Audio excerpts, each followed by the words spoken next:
Hello everyone, I'm Teacher Michelle and welcome to Unang Math. In this episode, I will be covering the topic about intersection angles and vertical angles. Okay, let's start with intersection angles. Intersection angles are angles formed when two different lines intersect at a point. Okay, example. These two lines intersect at this point and there are angles formed. This is the first angle, second angle, third angle, and fourth angle. These four angles are intersection angles. Okay, let's say this is angle A, this is angle B, this is C, and angle D. So, angle A, angle B, angle C, and angle D are intersection angles. Okay, among these intersecting angles are what we call vertical angles. When we say vertical angles, these are two angles that are opposite each other among the intersecting angles. So in this figure, angle A is opposite to angle C. That means angle A and angle C are vertical angles. Okay, angle B is opposite to angle D. So that means angle B and angle D are also vertical angles. Okay, there is this important detail or concept that you need to remember about vertical angles. And this is the property of vertical angles. Okay, vertical angles are always equal in measure. So if angle A and angle C are vertical angles, then these angles are equal.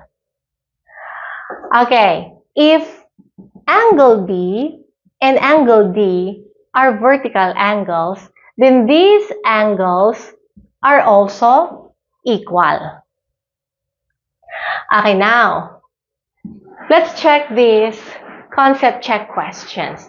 So this is the process explaining why vertical angles are equal. So we are going to fill in the blanks with the appropriate information.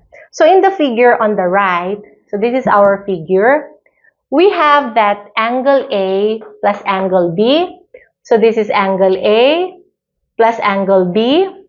And this is equal to 180 degrees because this is a straight line. So angle A plus angle B is 180 degrees. Okay, angle B plus angle C. So here is angle C. Okay, this is also 180 degrees because this is a straight line. Okay, therefore, from angle A plus angle B is equal to angle B plus angle C. So this is now our equation. Okay, and if we are going to recall the property of equality, if we are going to subtract angle B to this side, we have to do this also on the other side of the equation. So here is also minus angle B. So this will be removed or cancelled. So what we have now is angle A is equal to angle C. So it follows that angle A is equal to angle C. So angle A is equal to this angle.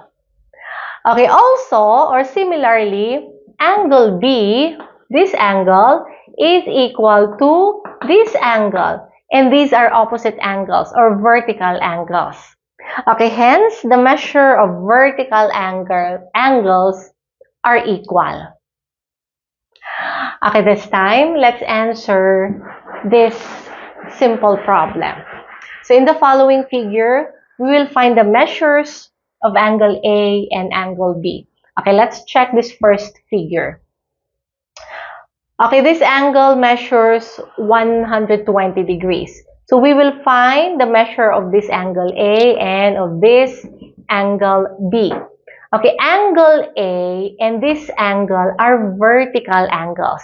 Vertical angles are equal in measure. So that means this is also 120 degrees. Okay, this is a straight line, and a line or a straight line measures 180 degrees. If this is 120 degrees, so 180 minus 120, that means angle B is equal to 60 degrees. Okay, what about in the second figure? So we will find the measure of angle A and angle B. Okay, this is 40 degrees. This angle is opposite to this angle B, and these are vertical angles. Vertical angles are equal, so that means angle B is 40 degrees. Okay, now, what about angle A? This is a straight line, and straight line is 180 degrees. Okay, we know that this is 50 degrees. So 50 plus 40 is already 90 degrees. So 180 minus 90 degrees, that means angle A is 90 degrees.